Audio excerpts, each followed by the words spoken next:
current solutions architect at a company called Veracode. Veracode is based out of the Boston, Massachusetts area, but we have a global presence throughout the world. I'm a former security consultant at Veracode. I've run a lot of Fortune 100 application security programs. I'm also a Boston OS chapter member. So first of all, I'm really excited to be here. Took a couple different plane trips to get into actual Lincoln, Nebraska, but town's great. People were welcoming, so looking forward to kind of chatting with everybody. Just formatting purposes, if you guys have any questions throughout the conversation, I want this to be an open dialogue, right? Feel free to raise your hand, interrupt me, ask questions as we go. So why are we here, right? The Department of Homeland Security published a stat that says 90% of all threats and breaches that have ever occurred are coming through the application layer, right? So it's extremely important not only to secure your first-party code, your first-party applications, but also those vendor-supplied applications as well, right? So what are some of the examples of this? Target, right? Target is a great example. So Target had a HVAC vendor, right, that had a network switch within the HVAC system within Target's environment. That piece of software was actually what got exploited. Then the exploit led to the introduction into a point-of-sale system within Target. Target was subsequently breached because of the introduction of that vulnerability from the third-party component, the third-party piece of software. JP Morgan Chase is one that's pretty interesting to me. I love 5K, 10K races, run a couple of half marathons and some full marathons as well. This is a really interesting one, right? So JP Morgan Chase every year sponsors a 5K race. They set up, they contracted with a third party to build out a website. And that website, in order to get authentication into that website, if you were a JP Morgan Chase employee, it integrated with their Active Directory system, right? So a huge no-no, right? So that third-party application got breached.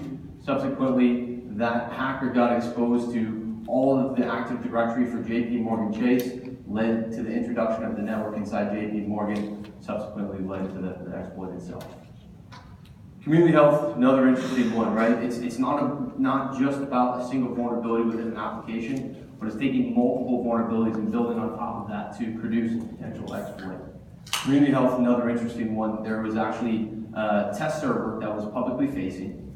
Credentials for the VPN client to get into Community Health's network were unencrypted on that test server, right? So it's a series of shortcomings that lead to a potential exploit within that environment.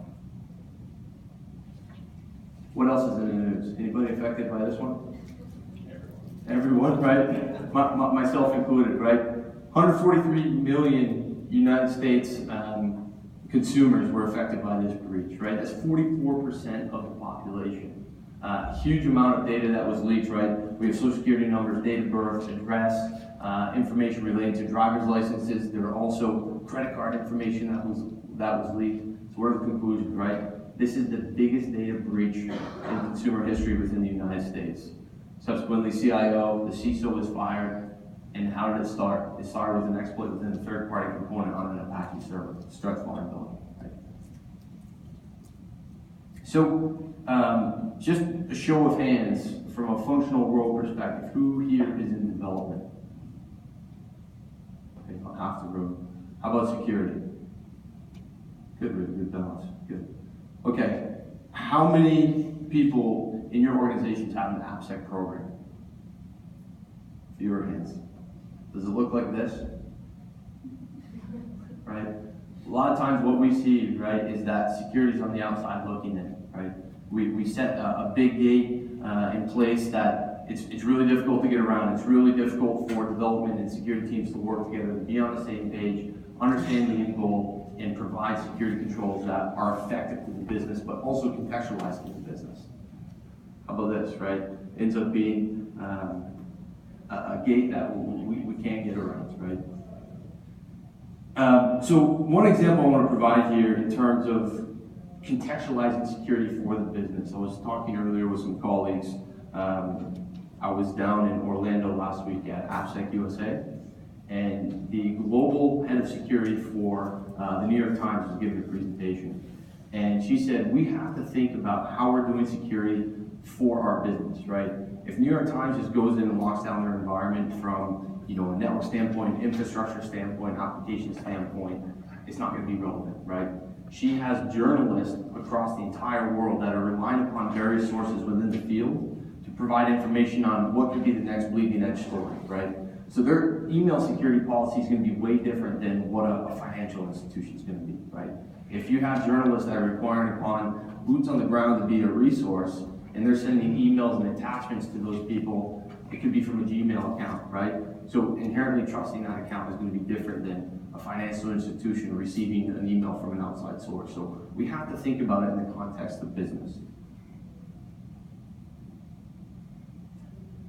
A lot of times when I'm working with customers, what we see happen, right, is that there's a piece of software, it's been in development, depending upon the development methodology, whether it's waterfall, agile, or DevOps, right? It's been in development for a amount of time.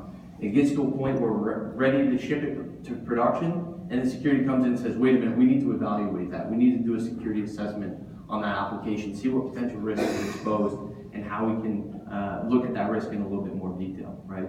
So what ends up happening? Development goes back to their management and says, it's too late, right? We need to go to production. We have business pressure, whether it's from the CIO, whether it's from the functional groups within that business. We need to use that application to solve business needs in a runtime environment. So what ends up happening, right? We put a gate in place, people escape around that gate, they start to use their political power to dance around that control, right?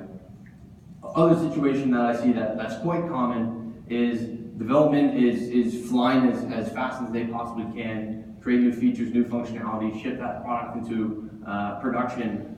But what ends up happening is security does actually have some political call-out within the organization. So this is what ends up happening, right? They take that release candidate, they smash it into that control, and development's going too fast, we're not on the same page.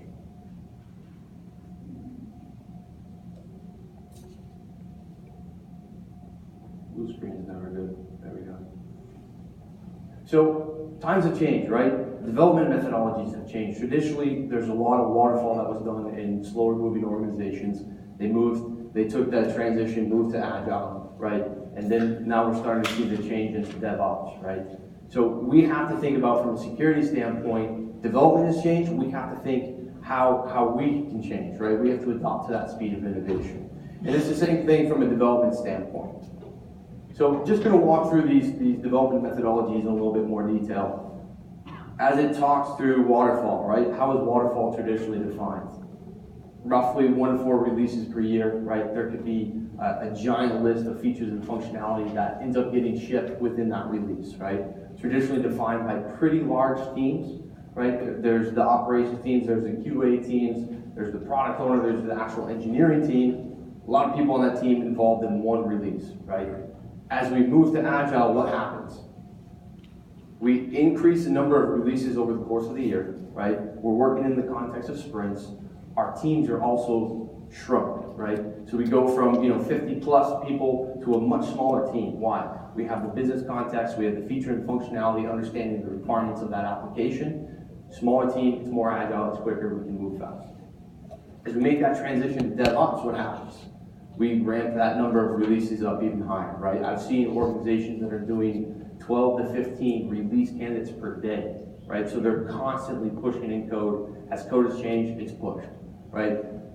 What you're going to see throughout the presentation is DevOps is built on top of Agile. There's a lot of similarities here. Team sizes are going to be relatively the same. So going through the shortcomings of these development methodologies, right? What does it look like? So traditionally, right, where is security within the context of waterfall? Anybody? QA, right? It's part of the testing phase, right? So, exactly, right? So as we think about this, right, product owner goes through, gets a list of business requirements, we're going through, we're building a backlog, building out the requirements. We take that list of requirements, we throw it over the wall to development, right? Development has some documentation on what that application is supposed to do. They go and actually code and build out the functionality. What do? They take an artifact, that piece of code, throw it over the wall to QA, right? QA runs their tests, figure out what do the results look like, potentially feed it back to development if there's some major issues. If not, that artifact's going into, whether it's a QA stage, runtime, production environment, right? So what ends up happening, right, is that business context from the get-go, from the planning phase, is lost as we move further down the development process, right? The app knowledge is retained in a silo within the development organization, and additionally, from an operations standpoint, they don't understand what the business intent originally was meant for that particular application, right? So the lines of communication get lost upstream. As we move to Agile, what do? We consolidate the product team, we consolidate the development team, we consolidate QA and testing as well as security, right? So that allows for some more efficiencies. If development can sit in as we're doing the planning, right, in the backlog, the grooming of the backlog, and understand the business context of that application, we can be on the same team from a testing standpoint within QA. But still, right, the notion of operations doesn't have visibility into what that application was intended to do. So a lot of times we see our operations teams have a number of scripts to keep environments up and running. When we combine all these together, what happens? If development knows from the get-go what the application is meant to do and how it's supposed to run in production, if you put a pager on a developer for when their code goes down in production, they're going to think a lot differently about how they're introducing features and functionality in a runtime environment. So looking at, again, these testing methodologies, right? What happens in waterfall, right?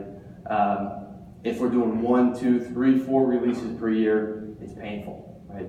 We're shipping as much feature and functionality as we possibly can within that time frame. It's tough, right? There's a lot of blood, sweat, tears, sweat equity that's involved in that process. But we're only doing a handful of times a year, right? So there's not a lot of return on investment if we invest in automation, right? We're going to brute force it, we're going to get it over the line. As we move to Agile, it becomes even more valuable to start to automate some of these processes. So most of our customers are doing sprints. If they are a true Agile shop, right?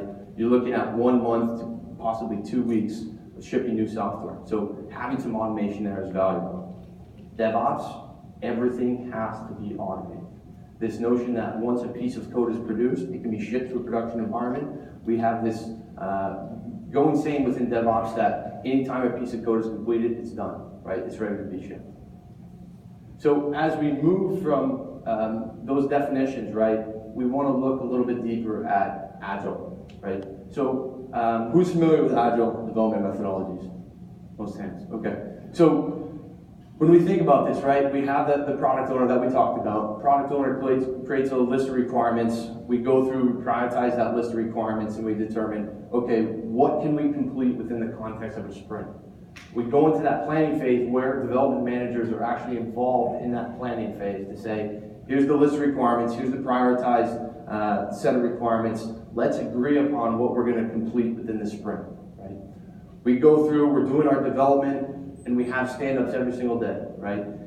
Every single day, team members come in and say, this is what I did yesterday, this is what I'm going to be doing today, these are the roadblocks I have in place. That's where our Scrum Master becomes extremely valuable. If your Scrum Master can start to get rid of those roadblocks, he's going to be a value add, or he or she's going to be a value add back to the development teams, right? Within the sprint, we have to understand that we need visibility throughout the entire process. If we can track how the development team is doing, what are some of the inefficiencies that are being raised throughout that process, and how do we feed that back into the overall sprint process to make sure that we're getting better over time, right? So we finish the work, we end up coming back to a retrospective meeting. Within that sprint, what went well? What didn't go well? How can we improve? So again, building upon Agile, DevOps is going to take those same concepts and completely reinvent it, right? We need to understand what we didn't do so we can improve in subsequent sprints. Where's security in all this, right? Usually at the end, anybody know this cartoon? Yeah, Inspector Gadget. So usually what happens, right, the sprint goes through 2 weeks, a month, we create this artifact, we're ready to ship it to production, security says, wait a second, I have zero visibility into what the feature, the functionality of the code base looks like. Give it over to me, we're gonna run a security assessment.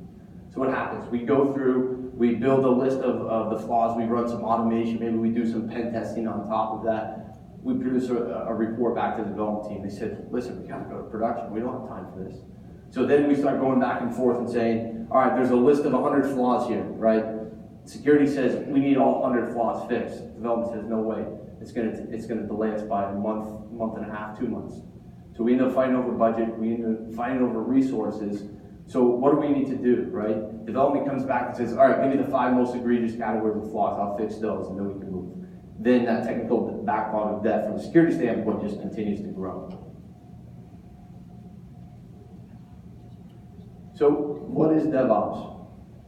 One of my favorite quotes by Nathan Harvey of Chef basically says, this is an organizational-wide change, right? Everything that we talked about relates to the product owner, the development, the QA, the operations, the testing, right? But it's a bigger cultural change than just that team if we introduce DevOps. So from a product team, right, I'll put on the product owner's hat for a second. If we start introducing DevOps, the way that I built out a backlog is going to be drastically different in DevOps than within Agile, right? That backlog has to consistently be filled with new features and functionality that I can then push the development team to actually work on. That's just in the development team, right? What about the broader organization? So thinking from my role, I'm in a sales engineering role now, right? My organization has 2 product lines that are true DevOps teams. We're pushing 3 to 4 releases per day for those particular product lines.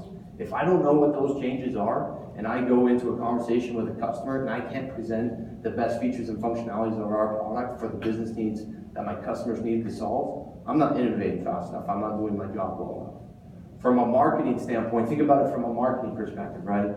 If our DevOps team is adding new features on a daily basis, if not an hourly basis, how are we messaging that back to the organization, right? How are we messaging that back to the broader verticals that we're trying to sell into? So it's an organizational-wide change. We have to think about how we do our functional groups within the context of DevOps. So it's a continuous process, right? From the planning phase, keeps jumping in and out on me there. So from the planning phase to the testing phase, deployment release process, right? It's a continuous iteration, right? So at any point in time, I mentioned this before, if we have a piece of code, it runs through the test that we need it to satisfy, that code has to be ready to be deployed. Traditionally, anytime that an organization hears DevOps, they think about it from, let's see if this pops up. They think about it where? Anybody anybody heard of the word CD or continuous delivery, continuous deployment? Yeah. Where would that fit in? It'd be in the yellow, right? So typically when we hear DevOps, we're like, okay, they're automating their deployment processes, right? So it must be in the deployment operation monitoring phase of a DevOps workflow. DevOps is much more than that, right? We talked about the product backlog. We have to think differently about how we're coding, again, how we're building the application, how we're planning it from the get-go. DevOps is at every point within that process, right? We have to think about how we're taking responsibility for the code we're building, not only for automation for deployment purposes, but additionally, how are we keeping up with the backlog that the product owner is making sure that we have to consistently meet. How about security? Anybody have an idea where security typically fits in for most organizations? Test. You're exactly right. What happens is we go through, we run a build, we aggregate the code, whether it's a master branch or a release candidate that's coming out of development, part of QA, we add a security test there. What happens? We take the list of results, we push it back. We're sitting just on this side of the DevOps workflow, just feeding back and forth from security back to development, right? When we think about it from a security perspective, again, it has to be baked in throughout the entire process, right? So when we're in the planning phase, right, what are the implications from a security perspective of the new features that the product owner is asking us to implement? From a build phase, right, are we going out and grabbing third-party repositories? Are we pulling in open source components? How do we decide which components are actually secure? How do we include those as part of the build, right? From a release standpoint, are we pushing into an architecture and infrastructure that's secure, right? Are we encrypting the binaries, we're pushing it there, right? Is the code obfuscated? We have to think about this from a continuous workflow perspective. So how do we get after this, right? It's a total of 3 phases. Relationships and accountability, training, remediation, coaching, and then security champions and right-sizing security testing. So I'll touch on each of these in a little bit more detail. So we'll start with relationships. One more time, show of hands, who's in security? Okay, keep your hands up if you're in security. If you're in security, do you know who your colleague is in development? Keep your hands up if that's the case. Good. And vice versa, who's in development? So security, you can put your hands down. And in development, do you know your counterpart in security? Keep your hand raised. That's usually the case, right? It's development not knowing the other way around. So this highlights an important point, right? Do you know who your colleague is in that other functional group? Do you understand how they're goaled, right? From a development standpoint, how are they goaled, right? You're goaled on how quickly can we produce a particular artifact, particular piece of code, get it into production as fast as possible, go back and keep doing the same thing, right? Security, how are we goaled? We're goaled on how do we reduce risk overall? How do we quantify that risk has been reduced and consistently provide visibility back to the business for KPIs and metrics to track over time? Operations, ensure that it's running smoothly, right? Make sure that application's up and running. If it is a customer-facing application, there's zero customer impact, the application doesn't go down, right? So from the context of a relation standpoint, we have to know what the other team's struggles are, right? How can we address them as an organization? So I talked about metrics, I talked about KPIs. So I'll give you a quick example of one of my customers that's in the insurance space. So this is a nationwide global insurance provider, right? And basically what they do at any point in time is they have KPIs that measure the risk across the organization. And within that reporting structure, they have a monthly meeting where the global CISO sits down with all the business unit CIOs. So I've actually been to one of the meetings. There's about 12 CIOs in the room, and then you have the global CISO, and he throws up a report on the presentation and says, okay, this is the risk across the entire business. And I say, okay, who cares, right? But then his next slide breaks it down by business unit. So what ends up happening, right? You have CIOs from the least risky business unit, pumping their fist, and they gamify the process, right?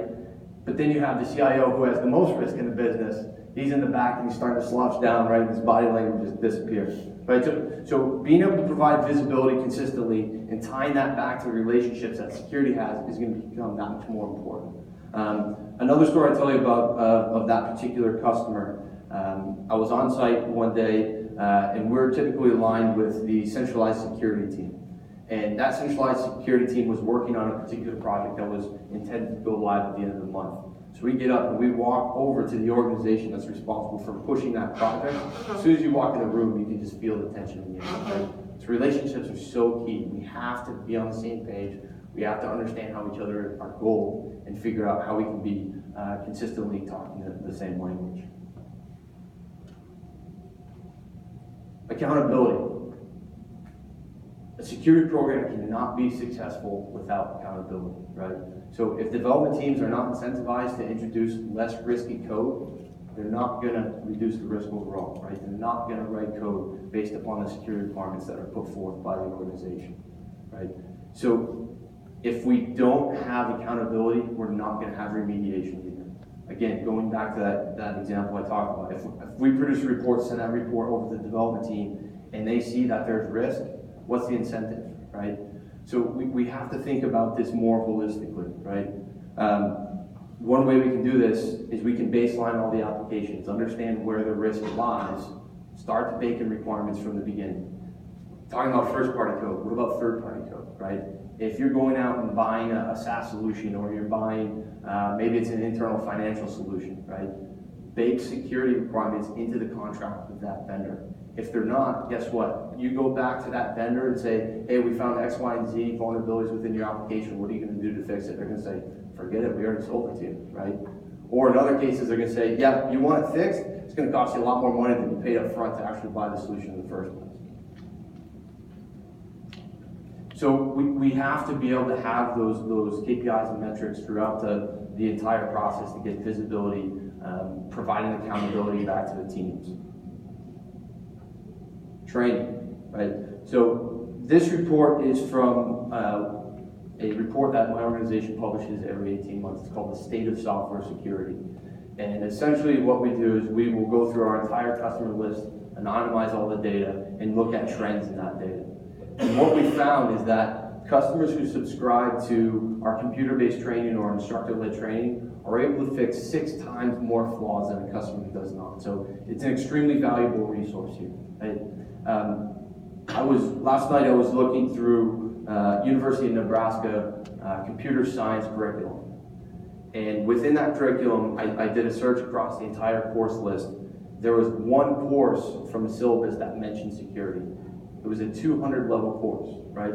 So it's inherently known from a security professional standpoint that security isn't necessarily understood within the development organization, right? So from a security perspective, if you're on a security team, we have to be a resource back to those development teams, right? We have to be able to provide training.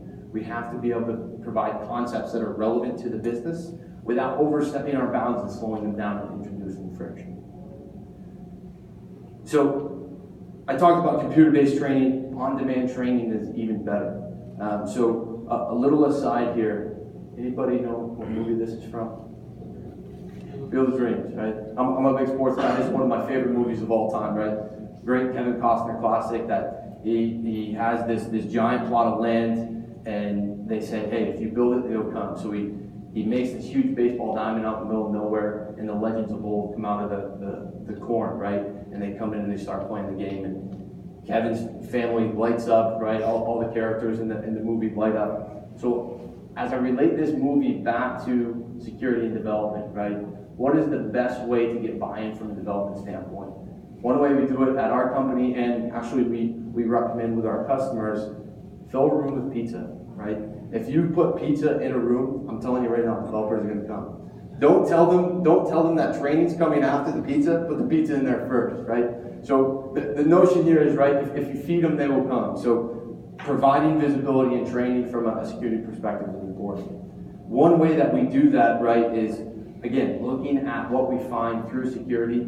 Maybe we go through all the list of flaws that we've identified across an organization. We see the most common category of flaws across site scripting.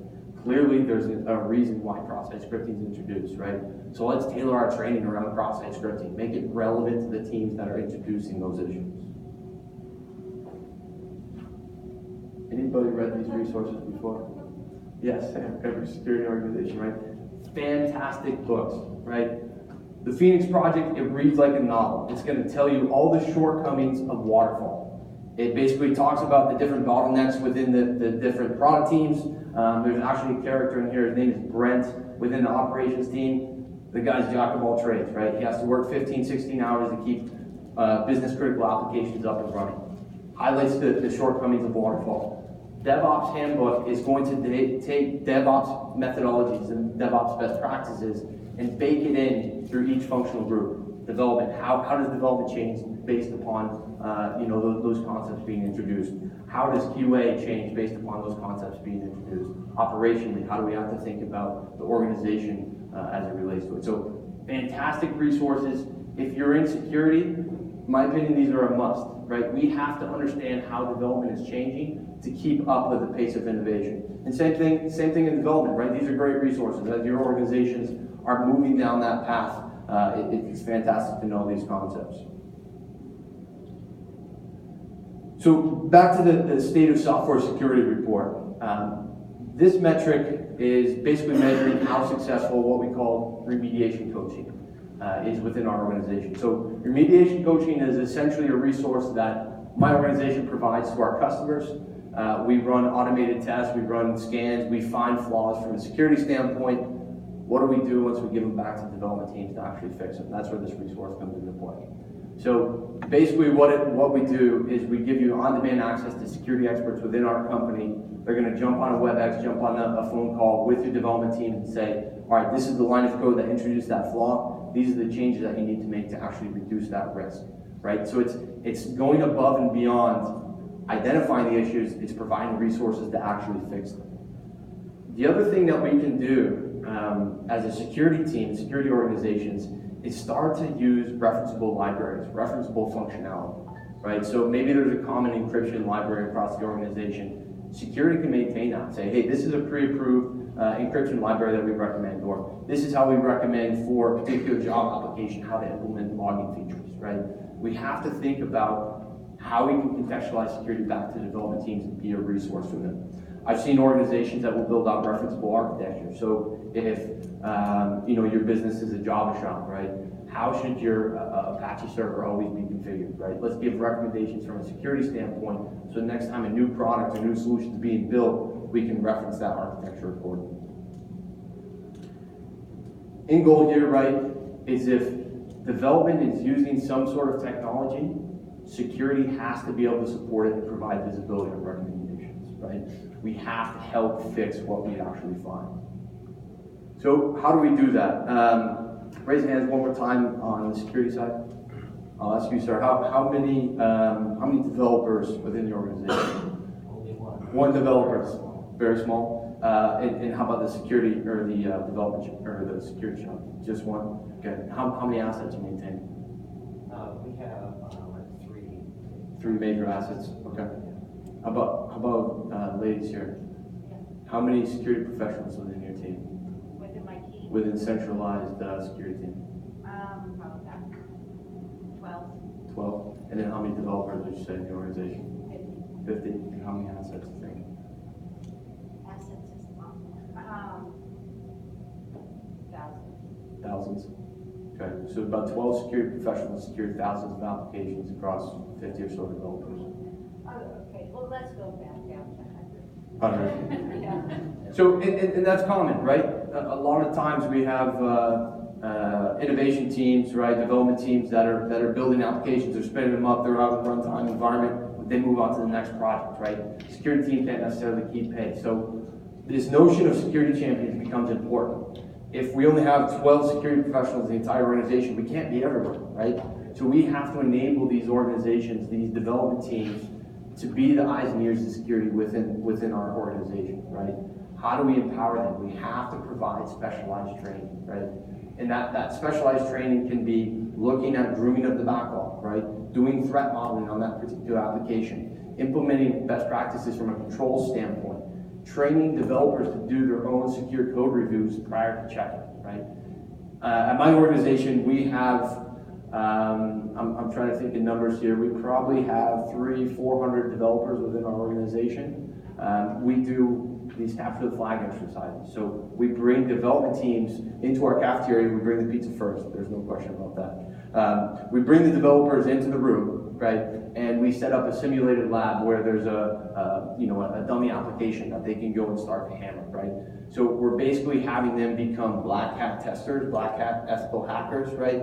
And look at applications and how they can take them down. So then they can take that information and that training back to their day-to-day job, right? So if they're thinking from a security-minded perspective, as they're writing code, they're not introducing issues that they knew in a simulated lab they could actually take advantage of, right? So as we embed these individuals within the development teams, we have to empower them. So if one of those individuals picks up the phone and says, hey, centralized security team, I have X, Y, and Z question, we have to be there to answer the phone. If there's any escalations, we have to be there to address their concerns. We have about 800 developers, and we have 12 security individuals. What we're creating are satellite, they're called satellite security champions. Right. Right. And yeah, based on the VSEN. And what we're doing is we're providing, like several providing training and things like that to those particular members so they can go back to the teams and train them. Right, train the trainer, right? Our development platform is so large, we have many products. And that is not only for new products, but also existing legacy solutions as well. Right. That's a good point. So go ahead. Just real quick, is there a golden ratio of developers and security? We're actually trying to figure that out. It depends on the business, right? It depends upon the data behind those applications. It depends upon what that application is actually doing, right? Obviously, you're going to have various levels of criticality of those applications throughout the business. I wouldn't say there's a golden ratio by any means. We see it across the board. We work with financial institutions that have 2 or 3 security professionals, but they're managing thousands of assets, right? So it's about putting in a program that has repeatable processes that you can have consistent visibility into. But there's not necessarily a prescriptive ratio. I wish there was. So how do we do this, right? And we've touched on all of this thus far. So as we implement, right, training. We talked about computer-based training, we talked about instructor-led training, right? Bring in a security professional to walk them through what a typical exploit looks like, right? How they can prevent against that in the future. Always measuring what is the return on investment of that training, right? Automated testing, static analysis, looking at the code that not only you're building, but you're pulling in from an open source and third-party component standpoint. Understand the risk for that code. Also look at what vulnerabilities get exposed of those third-party and open source components. Then doing automated testing from a dynamic perspective, allowing your applications to be in a runtime environment, essentially sending requests up to the application, see how it responds, analyzing that behavior. We are seeing some of our customers move into runtime application self-protection, right? So this is essentially an agent that runs in the app server, right? Evaluating the traffic through the application, seeing if there's any potential malicious activity. Providing threat modeling, secure grooming as part of the backlog process, right? Looking at secure design, remediation, mitigation guidance. Again, whatever we find, we have to help them fix. Providing pen testing where relevant, right? The automation can't solve everything. There's human elements to security testing. You got to understand business logic and workflow, and that becomes even more relevant. So how do we implement this from a process standpoint? As we think about the DevOps workflow and building out a CI/CD pipeline, right? What happens, right? Backlog is created, developer pulls from that backlog that list of requirements and says, okay, I'm going to work on this for this period of time, right? Within the context of the development workflow, allowing them to run their own tests locally, run static analysis tests from a security perspective locally is going to become valuable. Again, that is all prior to check-in. So in the DevOps handbook, there's a term, and a term more broadly in DevOps as a whole, known as shift left. This is shift left, right? If we can give the security solutions into the hands of development, not only are they going to understand what risks they're introducing, but we're providing an educational tool that we can allow them to be proactive about reducing risk prior to even getting their code into the pipeline. Any type of manual testing that needs to be done has to be done prior to check-in here. Once that check-in is complete, right, we aggregate the code across the entire artifact of that build. This is where we kick off the CI process of the CI/CD pipeline, right? This is where the build starts to take place. We can run unit tests, we can run static tests, all automated off of the build, right? So there's integrations into various build systems. From a security standpoint, we have to offer solutions that are already relevant to development teams, right? So if they're using Jenkins, if they're using TFS, if they're using VSTS, Bamboo, Ant, whatever the build agent is, right? We have to be able to plug into those systems that already exist.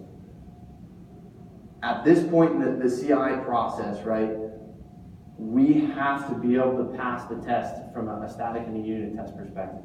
If we're running the test at the individual developer perspective, we should not be breaking the pipeline with the CI workflow. If it does break, right, providing the feedback back to the development teams and why it broke in the first place, but also getting them to understand the context to actually fix that is going to become important. It shouldn't break, but if it does, we have mechanisms to remediate that. Once we pass, this is where we move into the CD part of the pipeline, right? Running our dynamic tests, running our regression tests, where you have an actual artifact, QA stage, whatever the environment is, production, right?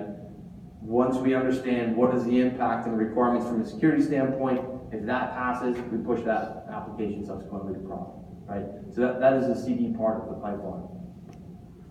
At any point in time, if it fails, we have to break the build, provide that feedback mechanism back to the development teams. So, conclusion, right? DevOps is inevitable. There's varying degrees of how far along this process that different organizations are. We have to understand there's different levels of maturity, both from a security standpoint and a development standpoint. So we have to meet both teams where they're at, right? Relationships are so important. Development, if you guys don't know security, get to know them. Vice versa. Security, if you don't know development, start to enable those security champions programs, right? Start to provide them training. Take them out to coffee. That's the easiest thing you can do, right? And it's inexpensive to the business. We have to spend financial money on security, right? It is a cost of doing business. If we're not training development teams to understand security best practices, we're not doing our jobs from a security standpoint, right? You're gonna end up just chasing a giant backlog of technical debt. From a security standpoint, we have to adjust to the speed of innovation. If we can't keep up, like I said, that technical backlog is just gonna continue to grow, and at some point, something's gonna pop, right? When looking at security solutions, understand that less noise, the better. We cannot introduce friction as part of those DevOps pipelines. So from a security solution standpoint, looking at false positive rate is gonna be important. Looking at false negative rate is important. Reduce the noise as much as possible. So with that, kind of in closing, thank you very much for your time, and I'm gonna stick around for the next 10, 15 minutes or so for any questions. I have business cards up here. After everybody leaves, if you want to ask me questions privately too, feel free. But I'll open up to any questions or concerns. I'll come back to you, Corey. I'm actually in AppSec, where I'm working Sure. with the application team. We have 5 people for 700 developers. Wow. I wanted to ask you, what do you think like a good way to, the idea of getting them all in a room, get some pizza, get them all in a room, do some training. I'm one of the content providers for my group, and the problem that we're running into is that our developers are located all over the world. Sure. So, like a good contingent of them aren't even in Omaha. So how am I able to kind of get them all in one room? Just not, I mean, I know I video conference and everything, but Right. what's a good way to motivate people to show up, Sure. to listen to the conference call? So, and that's an important point I didn't cover, right? Security has to be, it has to have buy-in at the executive level, right? Right. One way we've seen some of our financial institution companies and even government agencies is we're starting to put security requirements in as part of their HR review process from a development standpoint. So at my organization, we actually have a requirement on a yearly basis that we take like general security awareness, right? So it's a computer-based course, right? And it says, hey, upon review, if you didn't complete that, you're getting a ding on your review, right? So if you bake that in